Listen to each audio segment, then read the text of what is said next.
Bom dia, boa tarde, boa noite, investidor. Sejam todos muito bem-vindos ao canal. Meu nome é Felipe Torres, sou consultor de investimentos CVM e hoje nós vamos analisar os principais pontos do mês de janeiro do RBIF11, um fundo de infraestrutura gerido pela Rio Bravo, mas antes disso convido vocês a lerem aqui embaixo na descrição do vídeo todos os serviços de investimentos que eu ofereço. Venho falando sobre a consultoria de investimentos. Se você tiver interesse que eu monte uma carteira do zero para você ou analise sua carteira de investimentos, me chama no WhatsApp que a gente conversa por lá. Tem também informações a respeito do nosso grupo VIP do WhatsApp. Para isso basta você se tornar membro do nosso canal. Aqui embaixo na descrição você vai encontrar todos os benefícios que os membros possuem. Tem também informações sobre o meu livro Renda Passiva, O Caminho para a Liberdade Financeira. Se você tiver interesse em saber mais informações a respeito desses serviços, aqui embaixo na descrição tem todas as informações, ou então pode me chamar no WhatsApp, ou então pelo direct message do Instagram. Feitos os avisos, vamos lá para os principais pontos do RBIF11.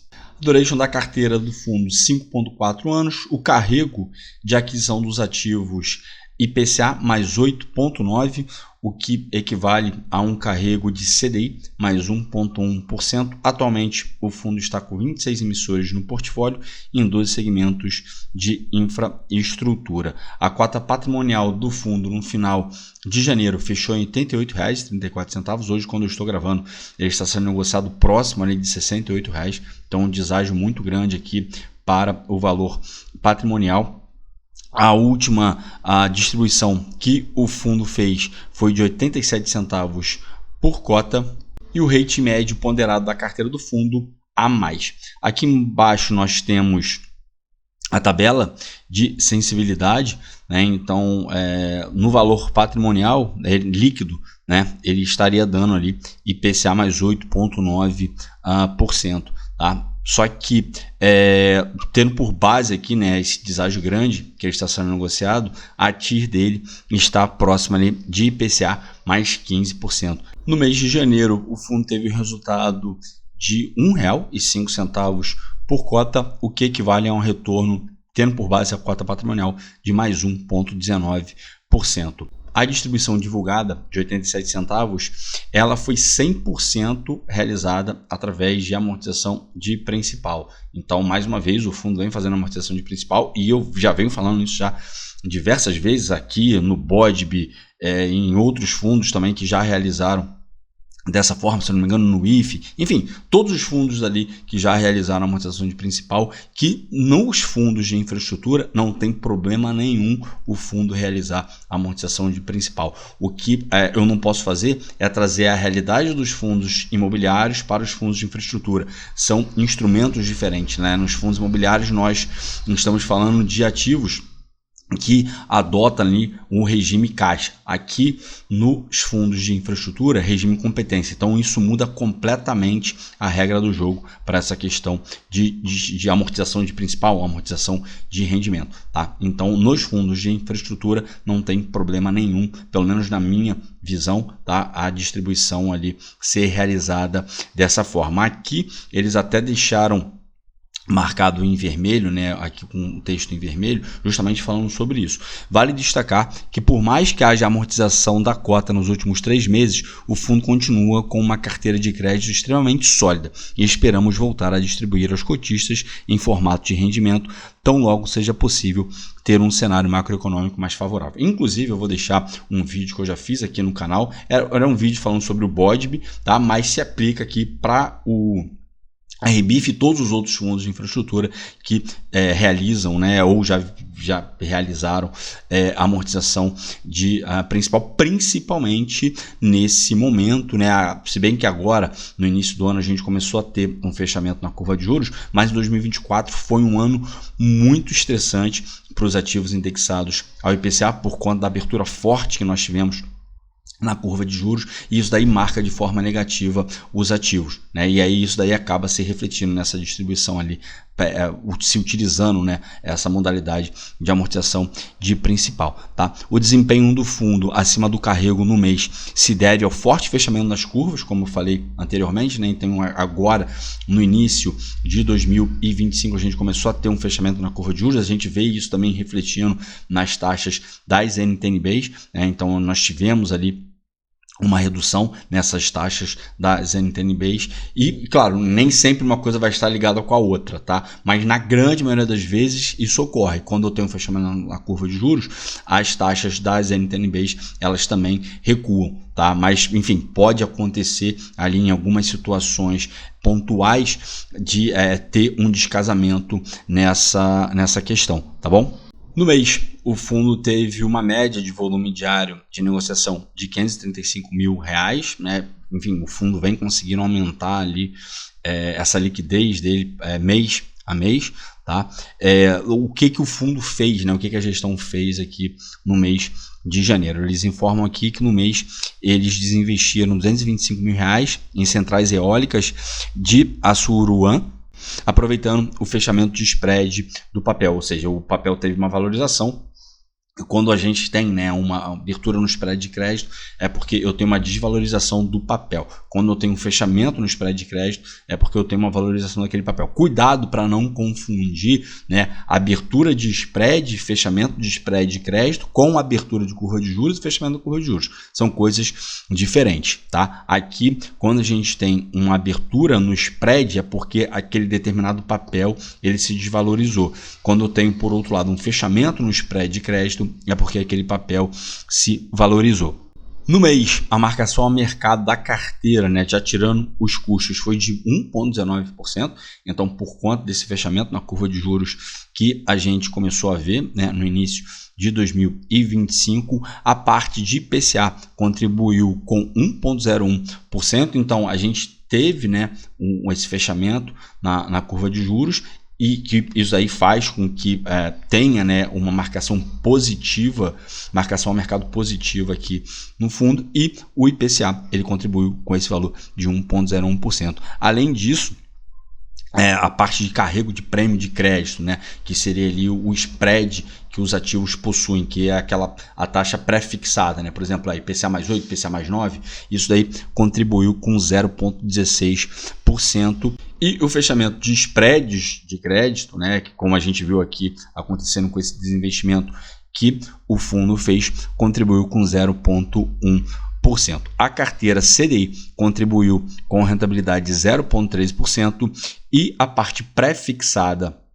da carteira do fundo teve um retorno negativo de menos 0,08%.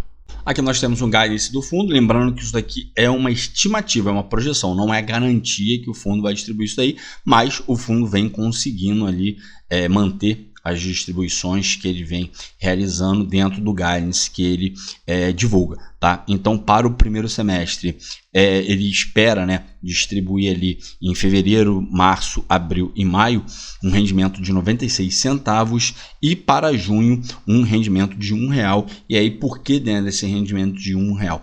Porque a Rio Bravo, aqui o RBIF, eles adotam a seguinte regra, tá? O que o fundo consegue gerar de gestão ativa, né, por questão de venda de ativo, compra de ativo, enfim, essa gestão ativa que o fundo faz, eles deixam para distribuir no último mês de cada semestre, tá? Parecido com o que ocorre ali com os fundos imobiliários, mas só que aqui não tem uma regra legal que obriga um fundo a distribuir isso daí a cada semestre, tá bom? Então aqui, enfim, acredito eu, né, que para ficar ali parecido com o que já ocorre nos fundos imobiliários, eles também adotaram essa regra aqui para o RBIF, tá? Então, de fevereiro até maio, a previsão é de 96 centavos e para junho a previsão é de R$1 por conta desses giros, né, que a gestão pretende realizar no mês, aliás, nesse primeiro semestre, e aí o lucro, né, que for realizado, né, o alfa que for gerado por essa gestão ativa será distribuído em junho. Aqui nós temos a DRE do fundo, então no mês ali, né, o fundo teve uma receita tendo por base a marcação na curva, tá? E não na marcação ao mercado. A marcação na curva é, por exemplo, quando você, vamos lá, investe no Tesouro IPCA+, né? E aí você contrata ali IPCA mais 6, por exemplo, tá? Você carregando até o final, né, até o vencimento dele lá, você vai ter aquele IPCA mais 6, certo? Só que nesse meio tempo ali, só que durante esse percurso até o vencimento, pode ter oscilação, aumentando a taxa, diminuindo a taxa. Aí vamos imaginar no momento que você investiu em IPCA mais 6, né? E aí hoje em dia, né, tá IPCA mais 7. Momentaneamente, por conta de marcação ao mercado, você vai estar com um saldo negativo. Mas você levando até o final, você vai receber a rentabilidade contratada de IPCA mais 6. Então, essa parte aqui que se diz na curva, né, marcado na curva, é porque vai ser justamente aquilo que você vai receber lá no seu vencimento. E aí você recebendo aquilo lá no seu vencimento, você vai ter um aumento do seu capital, tendo por base aquilo que você investiu inicialmente, né? Não é levado em consideração as oscilações que você tem no seu patrimônio por conta de abertura, fechamento na curva de juros, aumento ali, né, dessa componente pré-fixada do título, tá? Então, diferente do que ocorre com a marcação ao mercado, que a gente vê essa volatilidade ali nos títulos indexados ao IPCA e também nos títulos pré-fixados, né? Então, tendo por base que a receita da curva, né, foi 998 mil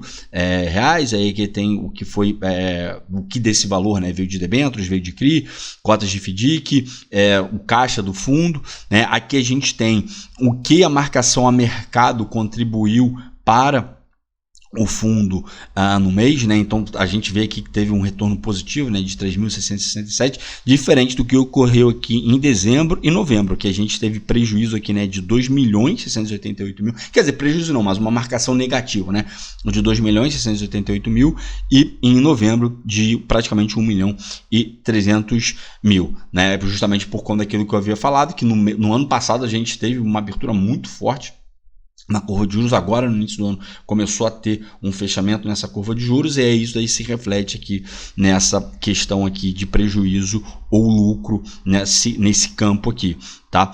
Aqui nós tivemos os custos, né, e despesa aqui do fundo, e o resultado tendo por conta, levando em consideração a marcação a mercado, levando em consideração essa componente aqui, né, essa linha aqui foi de 901.543. Se não fosse levado em consideração essa questão da marcação ao mercado e fosse levar em consideração o resultado somente na curva, tá, teria sido de 897 mil.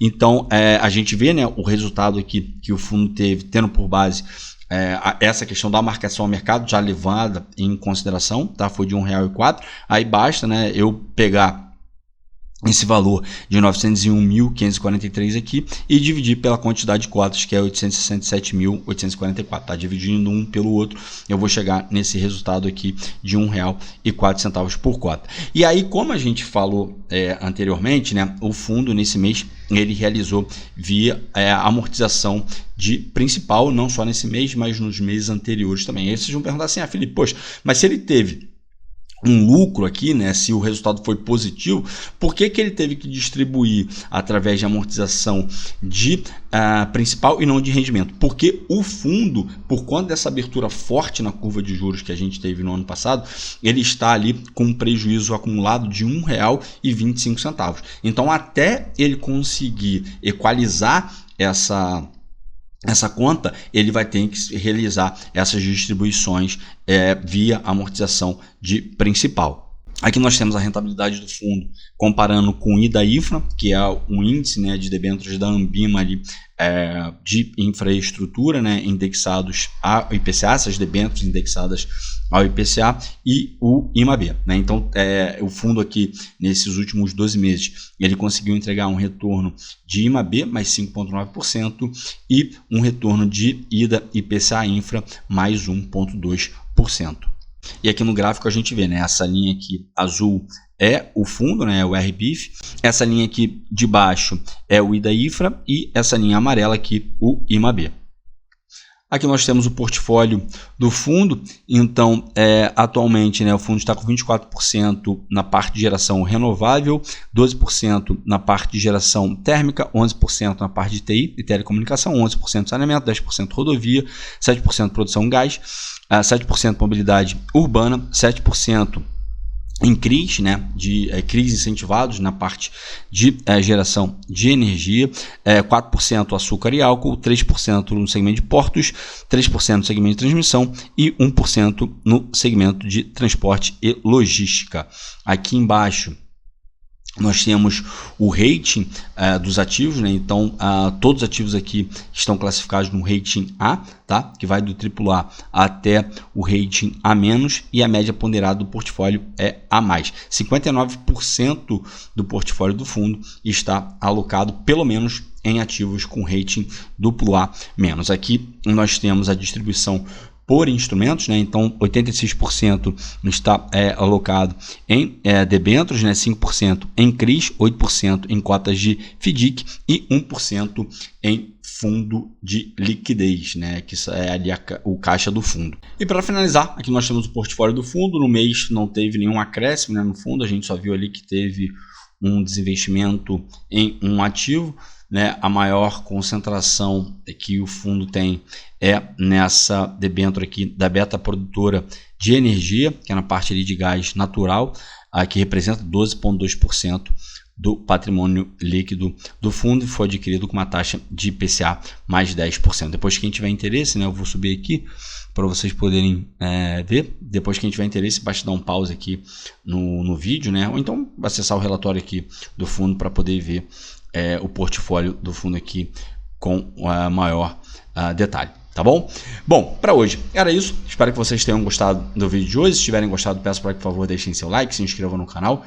Não deixem de ativar o sininho para que vocês recebam as notificações dos vídeos que são postados diariamente. Se você tiver alguma sugestão de ativo para ser analisado, então algum tema específico para ser abordado, deixe aqui embaixo nos comentários, porque certamente será atendido. Qualquer feedback que você tenha, elogio ou crítica, também, por favor, deixe aqui embaixo nos comentários, porque isso ajuda muito a melhorar a qualidade do canal. O meu muito obrigado a todos vocês que ficaram comigo até aqui. Desejo a todos bons investimentos e até a próxima.